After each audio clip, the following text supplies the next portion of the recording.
High বন্ধুরা, নিয়ে চলে আসলাম তোমাদের কাছে নতুন রেসিপি।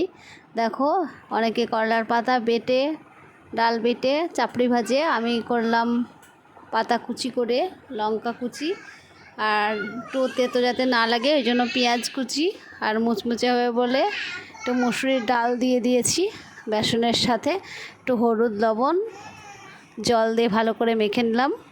তারপর দেখো এদিকে কড়াইয়ে তেল গরম করতে দিয়েছি, এরপর বসিয়ে দেবো আস্তে আস্তে চাপড়ির মতন করে, আর একদম পাতলা করে নিয়েছিলাম যাতে ভাজাটা মুচমুচে হয়, খেতেও খুব স্বাদ লাগে।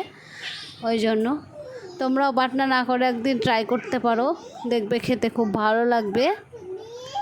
তো আস্তে আস্তে এটা হতে লাগলো, তারপর এটাকে আস্তে আস্তে আমি উল্টিয়ে দেবো।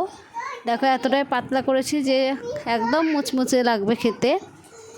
এগুলো আস্তে আস্তে এগুলো আমি উল্টিয়ে দিচ্ছি। তোমরা একদিন করে খেয়ে দেখবে কেমন লাগছে, আর অবশ্যই কমেন্টে জানাবে কেমন লাগলো। তো এগুলো সবই উল্টানো হয়ে গেল। এবার দেখো উল্টো পিঠটা কেমন হয়েছে, এই দেখো কত সুন্দর হয়ে গেল। তারপর দেখো কুমড়োটা সিদ্ধ করে নিয়েছিলাম, এখানে তেল গরম করতে দিয়েছি, কুমড়োটা এবার তেলের ওপর দিয়ে দেব।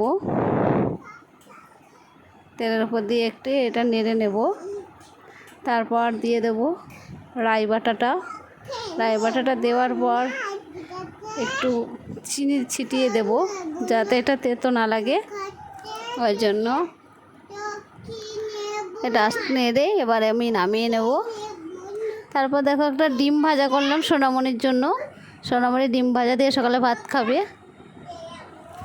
এরপর তেল গরম হয়ে গেল, মাছগুলো তো প্রথমেই দেখিয়েছিলাম, মাছগুলো কেটে ধুয়ে নিয়ে এসে তেলের ওপর দিয়ে দিয়েছি, মাছ ভাজা হয়ে গেছে। এবার তেলের ওপর লঙ্কা দিয়ে পেঁয়াজ কুচি করে রেখেছি, পেঁয়াজ কুচিটা তেলের ওপর দিয়ে দেব। তারপর একটু এটা নেড়ে নিয়ে হলুদ লবণ দিয়ে দেব। হলুদ লবণ দিয়ে এটাকে আস্তে আস্তে নাড়তে থাকবো যাতে আস্তে আস্তে এটা ভালোভাবে ভাজা হয়।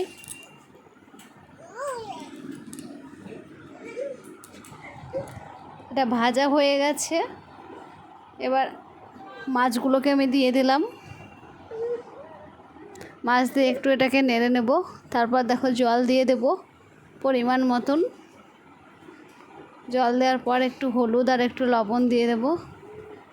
তারপর এটা ফুটে যাবে, ফুটে গেলেই তরকারি আমাদের রেডি হয়ে যাবে, মাছের হাতা ভাজি। দেখো এটা হলুদ লবণ দিয়ে নেড়ে দিলাম, নেড়ে দিয়ে এটা টকবক করে ফুটতে থাকবে। তারপর দেখো আমাদের মাছের হাতা ভাজি একদম রেডি হয়ে গেছে। খুবই একটা ঝোল করে নিই, হালকা গা মাখা করেছি, কারণ আমি ঝোল খেতে খুব একটা ভালোবাসি না। তো কেমন লাগলো বন্ধু?